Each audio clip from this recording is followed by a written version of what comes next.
Good morning, good afternoon, or good evening, and welcome to the Mega Byte for April 9th, 2020. I'm your host, Brian Gavados, and today you're going to be hearing from a few of our colleagues from in-store. 3 separate conversations with top performers who'll be sharing their perspectives on best practices, objection handling, and how they keep their skills sharp. So look, enough jibber jabber from me, let's get going. Okay, so here we are with Emilie Hoivik. Would you just quickly introduce yourself? Yeah, absolutely. Well, hello, everyone. My name is Emilie Hoivik. I am a district manager in the Twin Cities of Minnesota market. So I am in the backyard of Best Buy corporate. Prior to coming on with Microsoft, I was with AT&T for over 10 years, and 7 of those years were spent in and out of Best Buys, actually. What's beautiful is that mobile and PC, they blend so well. Especially when you think about OneDrive and the ability to be able to, keep everything directly on your PC, but then also have the ability to store and then see directly on your mobile device. Emilie, you don't need to sell me on OneDrive, okay? But I am glad you brought up OneDrive because we are at this very interesting moment right now, a launch right around the corner for Microsoft 365. What's on your mind as you think about the upcoming launch of Microsoft 365? Yeah, I would say the top thing on my mind is I feel like I've been waiting forever for this. I remember first day I came into this role, I said, what are we doing with mobile? We have a cloud storage offering. And so the ability to have everything in one place, simplify it, just calling it Microsoft 365, which totally makes sense. So by simplifying, I think it allows us to really expand and open up the way it's been viewed in the past. I have to tell you, Emilie, that's actually a perspective that immediately makes a lot of sense to me. So a lot of the criticism we've been hearing internally is like, oh, it's just a name change, which first it isn't. There are big new powerhouse features that we're talking about with Microsoft 365 that weren't there with Office 365. Nevertheless, the new name is a big deal. And I think you raised an interesting point, which is the whole word of Office can have a big impact on how customers perceive what the product is and what it will mean to them. To your point, Microsoft 365 can represent something at equal times much simpler and yet more powerful and more universal for them. Absolutely. No question. My coworker said it well. He said, OneDrive turned the conversation from how do you work to how do you live? And I think by simplifying and having Microsoft 365 be the key component, and then of course allowing OneDrive to be the lead to the conversation rather than Office, it just creates a completely different direction. I want to know, are there any ideas you have around Microsoft 365 to make sure it's a success? If I'm a sales associate listening in on this, what would you want me to really focus on as we get closer to launch? When you are looking to sell 365, I think knowing the objections first and foremost will really help you. One of the things we put together are objection coachings. In there, it has all of our lead with 3 and lead with OneDrive strategy, but it also has Office objections that go along with it. Being able to tackle some of those objections first and foremost and continuously coach through those with your teams, it takes a lot of practice. It will be easier for you to take all of the wonderful things and the knowledge that you have around 365 and really display that and demo that for them rather than just sticking on the objection. So one of the most common objections that we hear is the customer already gets Office through their school or business. Yeah. It's such a crippling objection. I'm very interested to hear what you have to say. I'm going to steal whatever recommendations you have. For sure.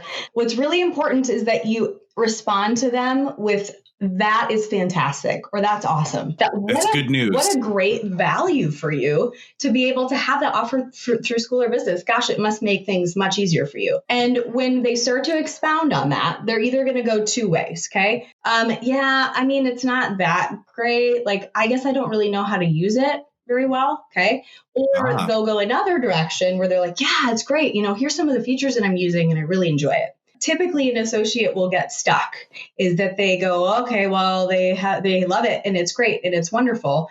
And so how can I really sell this to them now? But what we're so used to selling is 365 personal. Like it's really dedicated for this one individual. Where we don't tend to start from is home or what will be family. When you think about a school or a business, right? Or especially a school, this is one individual who's likely early 20s. And it's also probably likely that they have other family members. Here's another benefit to having Microsoft 365 Family is that you all are able to use this, up to 6 different individuals. We've actually had a lot of success with this, leading with that and then staying positive when it comes to their current school or business. But what about when it comes down to the actual demo component? You're in store or perhaps even doing it remotely and you're conveying the value of what Microsoft 365 represents. What are your tactics and strategies about demoing something like Microsoft 365? Yeah. First and foremost, make sure you're connected with the customer. More than anything, you want to make sure that you're demoing something that's going to make sense and it's relevant to the customer needs. And then the other piece is around RDX. I think it's completely underutilized, and that's I agree. Not the salesperson's fault at all. I think this is something where we all kind of need to do a better job just getting in there and just trialing and using different features of RDX throughout the day. So if you can't remember how to do a PowerPoint demo, or you're going through and you want to show them the wonder of OneNote, but you just can't remember how to get there, RDX is a great place to go in and do that without having to remember every key component. And it's also a great way to train yourself. Emilie, first of all, I really appreciate that you came with just mountains of Microsoft 365 perspective to share, because I know that's what so many of us are concerned about. This has all been very valuable. And among all the things I'm going to be stealing from you, the wonders of OneNote is certainly one of them. So thank you so much for your time. And I really appreciate it, Emilie. Thank you.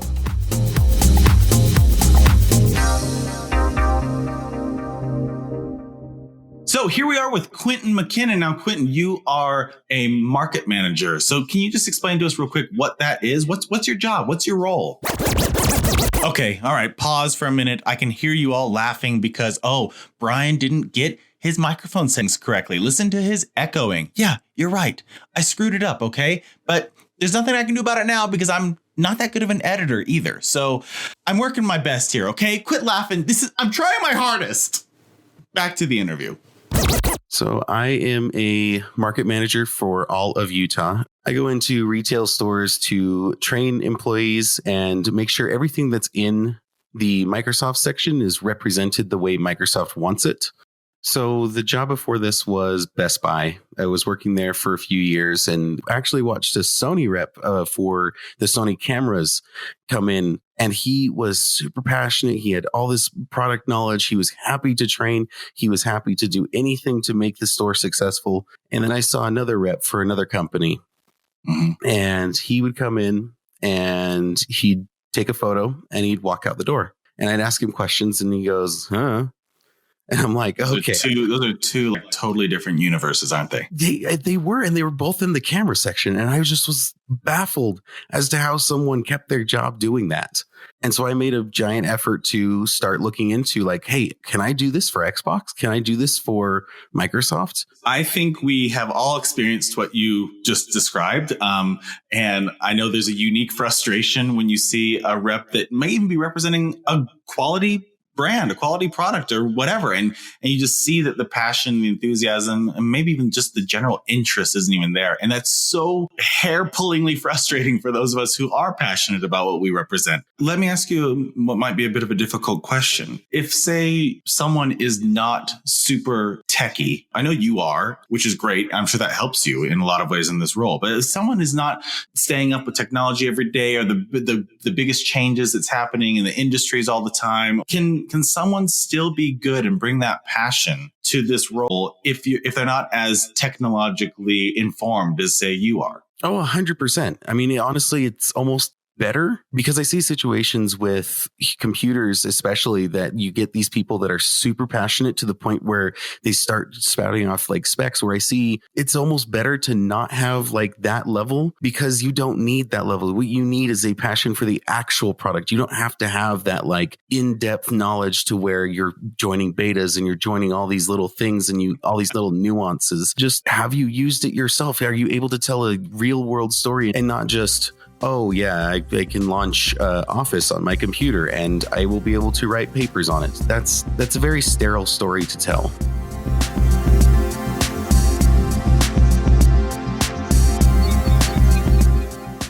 Okay, so you've been doing this for a while and you've seen a lot of, top performing reps, top performing sales associates, and perhaps those who struggle with their demos, with their customer engagement. So I'm curious, Quinton, if there is perhaps like a single tactic you could convey to everyone to help up their game immediately. The biggest miss that I see in most stores is not knowing and not utilizing your resources. I've had situations where a customer's in the store talking to an employee and the customer asks, hey, what happens at the 1 year mark of my Office 365 subscription? Now, mind you, I'm standing there about 10 feet away and the employee goes, I don't know. Ooh, that's rough. Another one is not having at least even tried these demos yourself beforehand and just merely watching them on screen, watching them on a tutorial or something of, oh, I know how to do this. I watched one video a week ago on how to do this one time. So for sure, I can totally demo this to anyone. Yes. Watching is not the same as doing. And we don't want you to practice your first time doing a demo on a customer. So how do you stay up to speed? How do you stay sharp? How do you stay informed? I listen to the Mega Byte podcast. Thank you very much. Without the Mega Byte podcast, I would not have a job. I think it's a twofold answer. First of all, it's staying up to date with all things Microsoft, whether it be Windows or Office or Xbox, just making sure that I'm watching the news. And then it's just playing with these features and thinking about how I would like to be shown them and how I would like to see them being presented to me. Because honestly, this goes back to the sterile demo. Is it just, if you haven't done it yourself, if you haven't played with it yourself, if you haven't done these, it just doesn't feel real. It doesn't feel like it has heart to it. All right. Before we go, I would be remiss if I didn't talk a little bit of gaming with you because you are, I think, what cool kids call a for real legit gamer. I could have that language incorrect, but you know what? That's why they don't invite me to parties. So, Quinton, what are a couple of your favorite Xbox One titles? I'll give you two just because one of them is on the way and I'm super excited for it. And that's Hellblade. Honestly, that title was just I'm not going to pick it up, but it looks cool. Good for you. And then it got added to Game Pass and it just, I don't know. I was like, you know what? I'm going to give it an hour. And it became my game of the year 2018, which is really crazy for me because usually that's not my genre. I'm a big multiplayer guy. So wait a minute. Hold up. When you say your game of the year 2018, are you saying you have some kind of a independent awards ceremony that you throw in your living room? Don't you?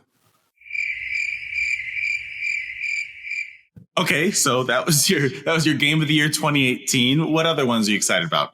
Well, I mean, you can't go wrong with the Halo series, right? Like, especially Master Chief Collection, Halo 5, and now Halo Infinite on the horizon. I can't think of a game that's been more influential in different stages of my life. When you think about it, it's been around since 2001. I mean, that's a crazy amount of time to have something in your life. I mean, how many things can you say that have been in your life since you were a kid and you've grown up with it and you still enjoy it? You still enjoy like when it comes out. Because I'll tell you, I had Fisher Price when I was a little kid and I have yet to buy a Fisher Price product in these last 2 decades. Well, I mean, you got to just look harder for that inner child of yours. You know, that joy is still there. Fisher Price.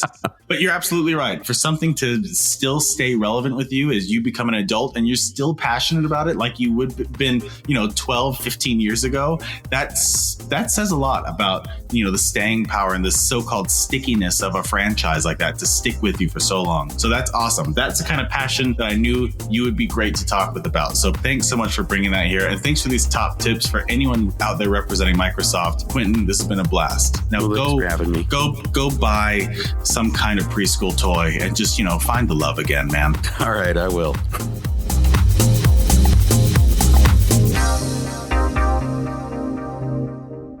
Okay, and so we are here with Mr. Roberts. Hello, Keenan. How are you today?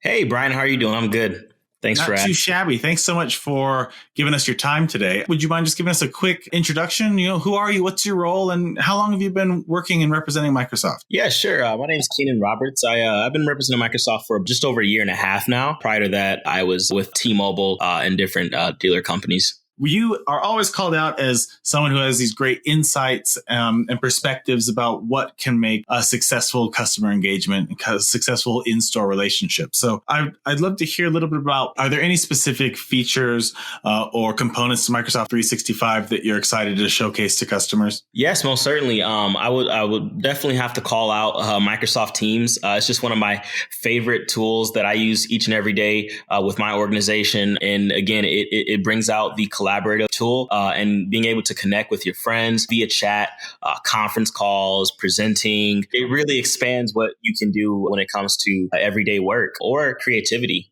Still to this day, a lot of our customers think that if you need to co-author a document or collaborate on something, that Google Docs is the only answer. I think it's crazy that all of our features that we have when we talk about Office, or what used to be Office 365 and what's going to be Microsoft 365, we can do so much better because we have the full power of the premium Office apps in addition to the online collaboration stuff that Google Docs does. It blows my mind, honestly, each day that, when I'm in the stores or in the retail environment where I'm asking customers what productivity suite they use. And a lot of them are using Google Docs. And I don't think it's because they're adamant about using Google Docs that maybe no one's showing them how much more productive they can be actually using the Microsoft 365 suite. To see that a lot of students that are in high school or even college, they're just so used to the Google Docs suite and they just aren't aware of the power of Microsoft 365 and the tools that we have. Yeah, that's our opportunity, big time. I'm always under the assumption that one of the most difficult things to do when you're working with a big box retailer that has many departments, each with their own supervisors, how do you get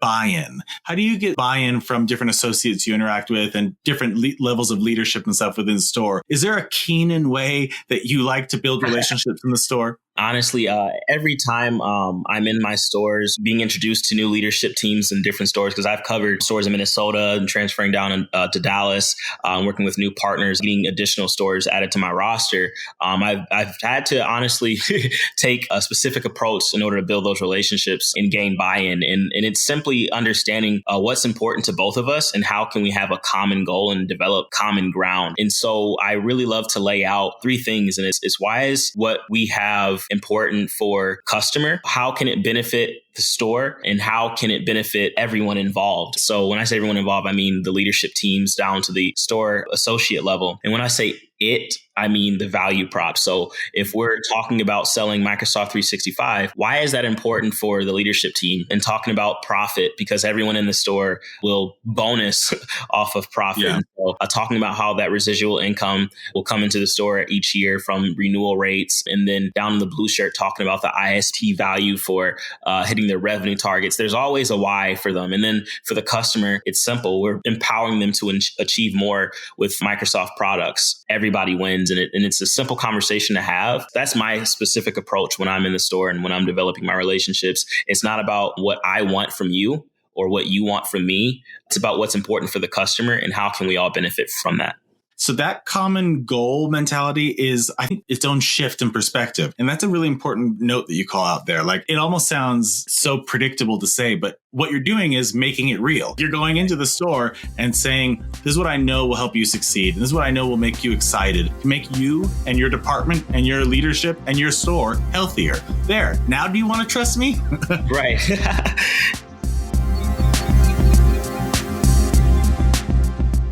How do you stay sharp? Yeah, I'm someone that loves to just seek out new information. So I'm thankful that I do have a lot of resources on the Microsoft side of things, search different programs or features and just learn up myself. But I love to also bounce off of my peers, may know a little bit more about a certain product, and we like to have conversations in that area. But when I'm in the store, I love to walk up to any Windows PC that's running the SDX and just play around with it. Like, you'd be surprised how much you would learn even as a Microsoft specialist, just playing around with the information on the SDX, because there's different demos that will walk you through whether it's picking the right device for a customer or telling you about new features in PowerPoint or whatever it might be. For me, I like to stay sharp again, by utilizing the tools and resources that I have. But when I'm in the store and I don't necessarily have time to pull out my PC, I can just play around with the information that's right in front of me. But better yet, that information is also right in front of the customer. So if I'm spending time doing that and I learn something new, maybe that I'm going to make it a goal to show that to a customer that day, right? So that's how I like to stay prepared, stay informed, and stay sharp when it comes to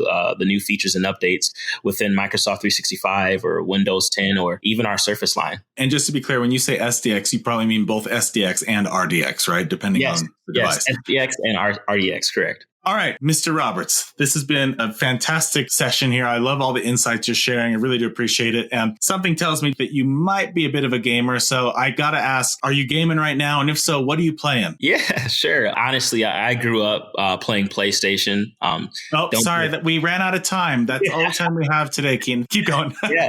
But I grew up playing PlayStation, and I guess since I've started my work career and just I've gotten so busy and I've gotten away from playing video games in general until I got a job at Microsoft, and I'm like, okay, what's the big deal about this Xbox? And so I finally got my hands on one, and I've been addicted to one game and one game specifically, and that's Call of Duty Warzone. As soon as it launched, I get on with my buddies and my friends, and like it's on. It's really fun. I love it. The reason why I love it so much, at least compared to when I played PlayStation a lot, is the fact that I can download my Xbox app and I can literally be at work or, just on the go hanging out with friends, and they say, hey, add me on Xbox, and I can whip out my phone and I can enter the gamer tag. And I think that collaboration is pretty cool. But I'm not a super duper crazy gamer, but when I game, it's Call of Duty, and it's on my Xbox console right now. So that's awesome. All right, Keenan, as I say, I really appreciate your insights here, and your level of expertise is clearly shining through. So I look forward to talking with you again, because you keep accumulating these tips, and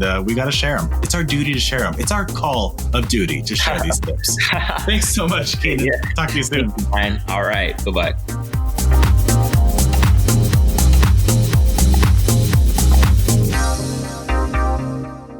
Hey, look, it's a couple of my coworkers for a change. It's Alex Humble and Josh Bassetti. Hey, guys. Hey, Brian. Hello. They've finally weaseled their way into my audio dominion. As long as you're here, fellas, what do you have for us in terms of training materials for our field teams this week? Alex. Well, Brian, thanks so much for inviting me finally on your podcast, because as you know, I get paid per piece of content that I create. So the first thing that I've been creating is a working from home part 1 and 2 series, just to help those who are working from home for the first time. So you can find those on Learning Network and Expert Zone. We also have a variety of new assets from our Microsoft 365 launch that are all available on different learning systems. Josh, how about in the magical world of gaming? What's new with Xbox? Well, hey, as you know, in gaming, it's always going to be something exciting, right? And generally more exciting than Alex's stuff. So we've got the Xbox Game Pass Master List coming this month. As you all know, they come every month. They give you all the new titles that are being added to Game Pass, as well as the Metacritic rating for those games. Keep an eye on that, as well as our What's New document for Xbox, going over all the big news that we want you to know about, as well as listing off our games with gold for April this month. And Fable Anniversary is one of them, and I would say that will sell Xbox Live by itself. Don't believe me? Look up Fable Anniversary. It was sincerely ahead of its time. A great game. You guys did it. Look at that. I knew you could do it. I had full confidence. Now, I invite you both to return back to your normal jobs of pretending to add value while really just napping. Okay, thanks, guys. Bye. And from all of us here on the training team, I'm Brian Gavados, and I'll be back with a very special interview next week. Buckle up. It's going to be a good one. Until then, stay safe, stay positive, keep learning and growing, and I'll chat with you soon.